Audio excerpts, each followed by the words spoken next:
그 한판승부라는 프로그램을 거의 이제 만으로 이제 5년 가까이 예, 그렇습니다. 이끌어 오시면서 예. 아마 이런 민주주의 숙제들을 풀기 위한 여러 가지 여정을 함께 하셨을 것 같은데 예, 예. 그간에 이제 최근 했던 인터뷰들을 좀 곱씹어 보면은요. 예, 예. 저는 놀라는 게 음. 도대체 박재홍의 한판승부는 섭외를 어떻게 하는가? 아, 왜 이렇게 특별한 사람들을 단독으로 잘 모시는가? 예. 저도 방송하는 입장에서 그런 생각을 좀 하게 되거든요. 아, 예, 노하우가 예. 있습니까? 지금까지 그런 질문 받으면 좀 제가 잘 들어줘서라고 잘난 체 좀 했었었는데요. 근데 가만히 생각해 보니까 그거 아니고요. 운이 좋았던 것 같아요. 운이 좋았고 그 아니, 그런 것도 있습니까? 아니. 그런 게 있어요. 잘 아니, 들어서 그런 우리만 거지. 홍장원 나왔지. 아니. 보니까 그냥 운이 좋았던 것 같고 저희 PD와 작가님들이 정말 열심히 하세요. 진짜로. 그러니까 섭외를 하기 위해서 제일 열심히 하시는 분들인 것 같아요. 그래서 마음을 다해 섭외하시고 그게 진심이 좀 닿았던 것 같고 운이 좋았다. 뭐 네. 그런 좀 생각이 들고 굳이 좀 생각을 하자면 저희 진행 스타일 자체가 그러니까 막 너무 공격적이지도 않고 네. 그냥 나오면 본인의 말을 최소한 할 수는 있겠구나. 그 정도 실력은 다 기본적으로 갖게 되신 게 아닌가 네. 하는 생각을 좀 해봅니다. 아마도 그래도 박재홍 앵커라는 사람을 보고 예. 출연을 결정하는 분들이 많을 것 같은데 맞아요. 네. 특히나 이런 역사적 변곡점에서는 예. 그 출연하는 사람들도 부담이 많이 되거든요. 한 말 예. 잘못했다가 까딱 잘못했다가 네. 큰일 날 수 있기 때문에 그런데 저는 가장 인상 깊게 봤던 인터뷰가 뭐냐 한판승부에서 예. 홍장원 전 국정원 1차장. 예. 그러니까 이분 같은 경우에는 사실 아, 예. 범상치 않은 분이고 그렇죠. 그 한판승부에서 섭외를 했을 때 예. 기꺼이 응했습니까? 어땠습니까? 저희도 그 계엄하고 이제 그 이후부터 12월 초중반부터 계속 섭외는 넣었었고요, 사실은. 근데 이제 계속 거절을 하셨었죠. 그래서 거절하셨었고 다른 방송도 거절하셨었는데 이제 계속 그 문자 드리고 뭐 연락 드리고 했었었는데 계속 거절하셨었고 근데 이제 2월 그 중순 국면은 조태영 국정원장이 홍장원 전 차장의 어떤 증언 능력의 신빙성을 맞아 제기하는 해하려고 했죠. 네. 시기였었고 이제 홍장원 전 차장도 이제 탄핵 심판장에 나가서 증언이 앞둔 그런 상황이었어요. 근데 이제 계속 국정원이나 뭐 이런 데서 이제 CCTV를 공개하고 동선에 약간 뭐 몇 분 차이가 있다 해서 이게 아니다 뭐 이런 얘기를 했었었는데 반박을 좀 했어야 하는 상황이었죠. 그래서 그거에서 그 한판승부에 가면 그래도 할 수 있는 말을 다 할 수 있겠다 싶은 생각이 들으셨던 것 같아요. 그래서 설득 좀 했었었고 이 상황에서 말씀 안 하시면 안 된다라고 저희 제작진 한판승부 프로그램 안에 있는 많은 분들이 함께 도와주셨었고 그걸 아마 받아들이셔가지고 나가야겠다 생각하셨던 것 그 같아요. 인터뷰 스타일과 인품 때문인 거예요. 에이, 맞아요. 그거 아니에요. 왜냐면 이제 저도 이 바닥에 여러 가지 패널로 출연해 보잖아요. 정영진 씨 같은 장만 여의도 나가면 네. 쓱 함정을 파고 있어요. 이렇게. 걸려라. 오세훈 씨 어떻게 생각하면 내가 낭떠러지 앞에 있거든. 모릅니다 하고 넘어가야 돼. 차라리 바보가 되게 편집해요. 최욱 씨는 우기영은 얘기하면서 자기가 다 뻔히 알고 있는데 내가 얘기하면 안 되니까 자기가 얘기하면 안 되니까 내 입을 빌려서 나오게끔 만들거든. 사실 여기도 또 다른 함정이에요. 야, 웃기다. 이동현, 김어준은 자기가 하고 싶은 말 먼저 해요. 이게 나온 패널이 의미가 없어. 패널 안 쳐두고 결국 내가 다 아는 거예요. 그럼 결국 뭐냐? 내 말을 왜곡하거나 변질시키지 않고 고지고대로 들어주면서 나에게 함정을 파지 않는 인품. 그리고 나의 진정성을 전달해 줄 수 있는 유일한 곳입니다. 야 거의. 이거 정확한 말이다 근데 네. 들어보니까 네. 그러니까 여기로 향할 수밖에 없는 거예요. 과찬이십니다. 아니 근데 저는 네. 정말로 이제 그 계엄 국면에서 예. 홍장원이라는 사람이 없었으면 우리나라는 어떻게 됐을까? 일단은 그 계엄 의사결정을 하는 과정에서 홍장원이 체포조를 말 그대로 잡아오겠다고 이렇게 집행을 했다라면은 나라의 운명이 바뀌었을 것 같고 그 이후에도 헌재에서 홍장원이 제대로 증언하지 않았다면 한판승부에 나와서 홍장원이 얘기를 하지 않았다면 지금도 법원에서 윤석열을 상대로 홍장원이 당당한 얘기를 하지 않았다면 어떻게 됐을까? 이런 상상 좀 많이 해보거든요. 네, 맞아요. 그러니까 그게 아마 용기를 내지 않았더라면 하나의 카드가 빠진 상태로 흘러왔을 가능성이 더 높습니다. 그리고 반대로 말씀드리면 그 카드가 있었기 때문에 국민적으로 이건 확실하게 잘못됐다는 걸 곧바로 알아차릴 수 있었거든요. 그러니까 어떻게 보면 저는 지금도 홍장원 차장이 뭐 특정 민주당을 지지하거나 또는 그 당시 있었던 야당 뭐 7당 뭐 이 정도 그 정당의 지지자라서 또는 원래 진보주의자라서 그런 용기를 냈다고 생각하지 않습니다. 전혀 아니죠. 네. 오히려 보수였기 때문에 망가지는 그 모습 자체가 굉장히 좀 고통스러웠을 것이고 육군사관학교로 들어갔었던 분 아니겠습니까? 맞아요. 국가에 대한 충성도가 굉장히 높았었던 사람 이었기 때문에 거기에 마지노선이 흔들리는 걸 보면서 용기를 낼 수밖에 없지 않았을까. 왜냐하면 그 용기를 내면요, 여러분 그 솔직히 말해서 우리나라에서 공익 제보자라는 것이 우리는 박수를 쳐주지만 해당 집단에서는 더 이상 커리어를 이어가기 어렵다는 거 홍장훈 차장은 알고 있었을 겁니다. 그리고 누군가의 내부 사람들에게서는 여전히 배신자 또 내부 밀고자로 평판이 깎일 수도 있는 거거든요. 예. 그 와중에 그 모든 걸 감수하고 나아갔다는 것 자체가 굉장히 좀 우리가 모두 기억하고 감사해야 되지 않을까 일정 부분. 네. 왜냐면 모든 걸 좋아할 수는 없어요. 왜냐면은 윤석열 정권 내에서도 또 진급을 했었고 같이 일을 했었기 때문에 모든 내용을 우리가 동의하는 선 또는 모든 내용을 우리가 옹호하는 행동을 하지 않았을 수도 있습니다. 하지만 그 내란 국면에서만큼은 정말 대한민국을 민주주의 국가라는 틀 아래 지키기 위해서 노력했다는 걸 인정해줘야 된다고 봅니다. 그리고 인터뷰를 이제 많이 해보셨으니까 홍장원만의 특유한 풍모나 아우라 이런 게 좀 느껴졌습니까? 예. 되게 멋있잖아요. 멋있고 되게 음성도 되게 좋으시고 네. 굉장히 논리적이세요. 논리적이고 왜 이렇게 논리적이고 상황에 인터뷰에 답변을 잘하실까 생각해 보면 또 법정에 가서도 뭐 변호사나 뭐 검사들이 이제 다 답변 잘하잖아요. 블랙 요원이었기 때문에 그랬던 것 같아요. 이제 블랙 요원 홍장원은 어떤 모습이었습니까?라고 질문을 던졌을 때 블랙 요원 홍장원은 뭐 홍콩 어느 길거리에 노숙자의 모습이었을 것이다. 노숙자가 그 홍장원이었다 이렇게 얘기하거든요. 야, 그러니까 블랙 요원을 왜 했냐? 그러니까 안기부 당시 안기부죠. 왜 가냐 했을 때 본인은 나라를 위해 죽고 싶었다.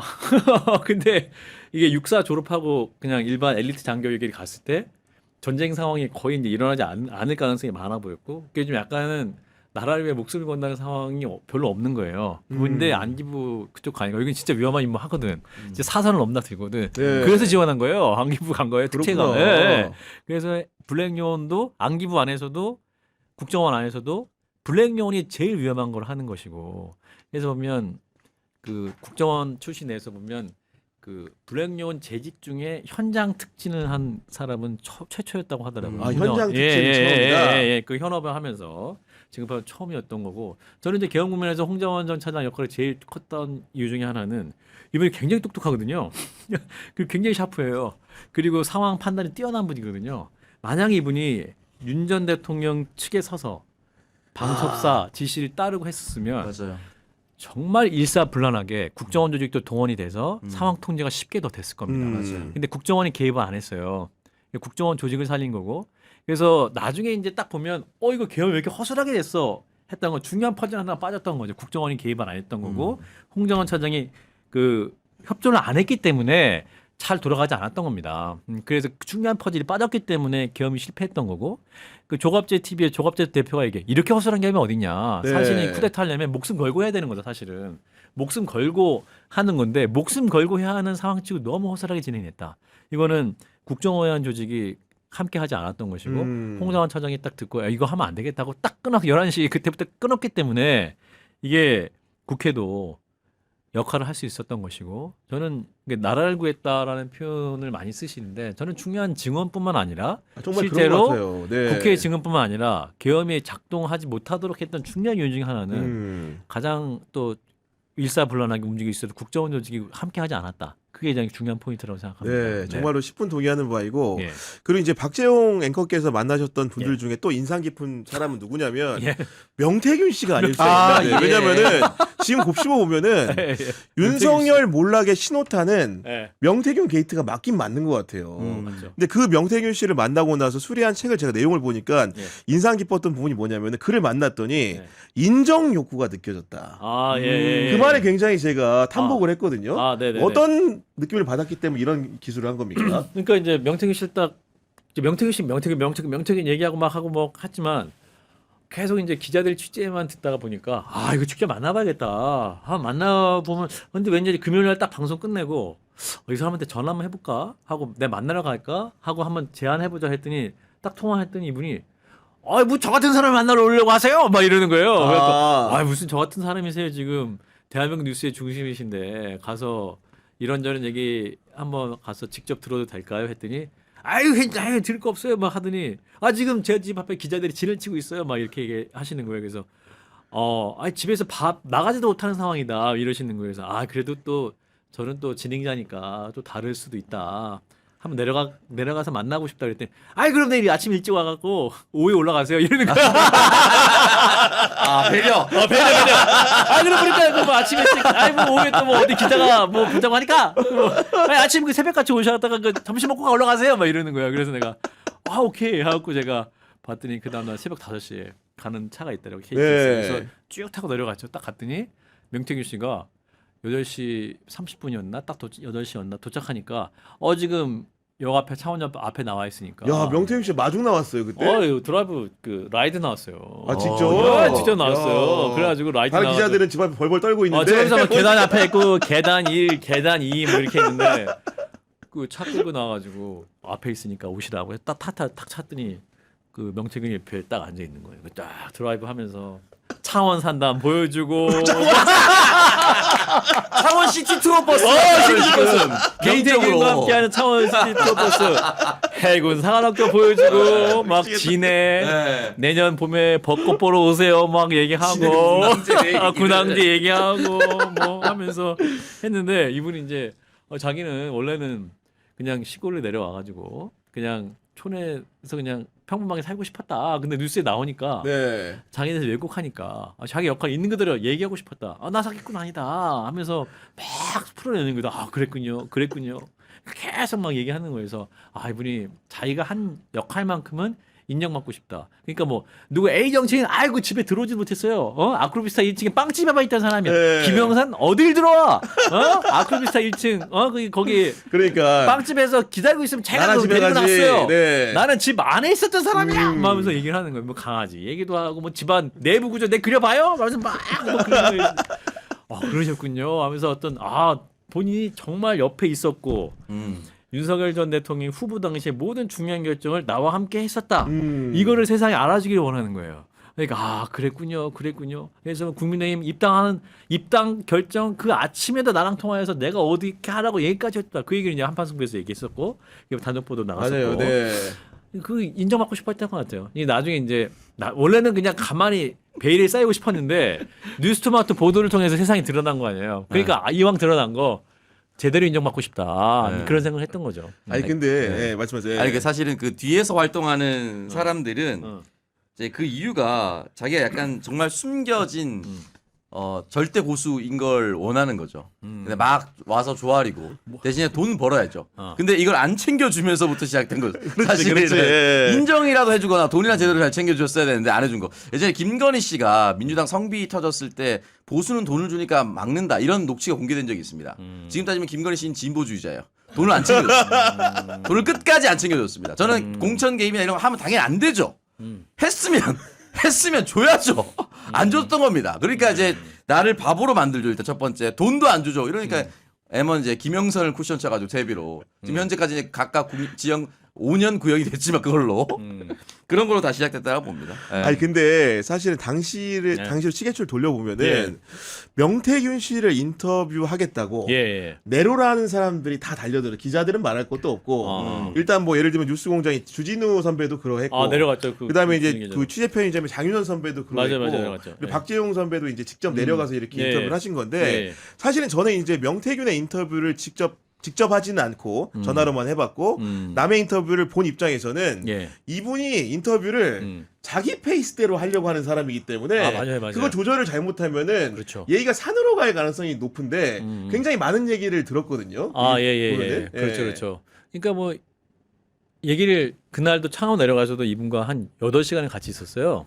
그렇기 때문에 어떻게 말하는 스타일인지 다 아니까 알고 어떻게 좀 치고 가야 되고 어떻게 해야 되는 거 좀 저는 좀 사전에 좀 공부를 했었으니까 아니까 그건 좀 어느 정도 조절을 했고 그래도 이제 본인이 얘기하고 싶은 거를 얘기하는 거는 인정해 주면서 중요한 핵심은 딱 짚고 넘어가는 그 정도 방식을 취했던 거죠 사실은. 그러니까 아마도 이제 뭐 진솔한 얘기들이나 단독 얘기들이 나올 수 있었던 것 같은데 그리고 이제 하나 대화 중에서 인상적이었던 거는 그러니까 천공이라는 사람을 천공. 이제 얘기했잖아요. 그러면서 그렇죠. 천공의 요지를 말씀드리면 명태균이 봤을 때는 천공의 정치적 훈수가 엉터리였다 이런 취지였던 것 같고 그 얘기는 결론적으로는 천공이 지금 이제 무탈한 이유도 그때 명태균 때문이 아닌가 이런 생각이 좀 들거든요. 그러니까 이제 뭐 천공에게 가서 이제 그러면 이제 제가 이제 그 명태균 씨한테 그러면 김건희 씨랑 그 윤 전 대통령이 천공 직접 가서 들은 거냐 그랬더니 그런 건 아닌 것 같고 천공한테 가서 녹취를 한 거를 자기한테 들려줬다는 거예요. 천공의 김건희 씨가 목소리를 음성을 목소리 음성 네. 관련 얘기한 거를 명태균에 들려주면서 한번 들어보라고 관련한 얘기를 들려줬다는 거예요. 근데 딱 자기가 한번 들어보니까 이거 정치 잘 모르는 사람이더라. 그러니까 천공했던 조언은 지금 당에 딱 들어갔는데 지금 당에 들어가면 홍준표, 유승민 당신 못 이긴다. 이미 당에 있던 사람은 어떻게 경선에 당신 이기냐. 천공의 조언은 대통령 되려면 당에서 나와라. 라고 당장 나와라라고 했다는 거예요. 그때 명태균이 듣고더니 아닙니다. 후보님. 나오지 마시고 계속 있어야 됩니다. 천공은 그냥 정치 얘기 듣지 마십시오라고 쫓아냈다는 거죠. 네. 그래서 이제 결국 정치 조언은 명태균 씨 얘기는 자기가 했다는 건데 천공 같은 경우는 처음엔 이분이 외모가 너무 특별하니까 언론에서 너무 이제 주목을 많이 했었던 이분이 유튜버잖아요, 사실은. 네. 유튜버 많이 하잖아. 그러니까 이제 유튜브에 막 강의 많이 올리고 막 하니까 이분도 자기가 좀 드러나고 싶은 욕구도 이분이 있는 분인 것 같아요. 저의 분석은. 그러면서 본인이 찾아가나요. 안 불렀는데 윤 전 대통령이 뭐 행사하면 그 행사 주변에 왔다 갔다 해요. 호텔 로비 왔다 갔다 하면 그랬던 적이 있었기 때문에 이분도 본인을 좀 알리고 싶어하는 욕구가 좀 강했던 분이 아니었나 싶고 김건희 씨가 이제 그러니까 주간조선에 이제 2024년 11월 18일에 이런 보도가 나옵니다. 명리학자가 김건희 씨가 자기한테 질문했다는 거예요. 저 감옥 가나요? 질문했다는 거죠. 근데 그 명리학자가 근데 그 2024년 텔레그램 메시지로 상담을 주로 했다고 하는데 근데 이분만이 아니라 김건희 씨가 한 조언자가 7, 8명이 있었다는 거죠. 네. 그러니까 천공도 그 중에 하나다. 원오브 댐이다. 레퍼런스 중에 하나였던 거고. 그러니까 관상분 있고 풍수 보는 분도 있고 미래 보는 분도 있고 했었는데 그 중에 하나였던 거다. 천공도 그런 자기 좀 드러내고 싶어 했던 거고 다른 사람들 그래도 그냥 드러내고 싶어 하지 않았던 것 같은데 유독 네. 천공은 좀 자기 좀 알리고 싶어 했던 게 아니었나 그런 생각이 들고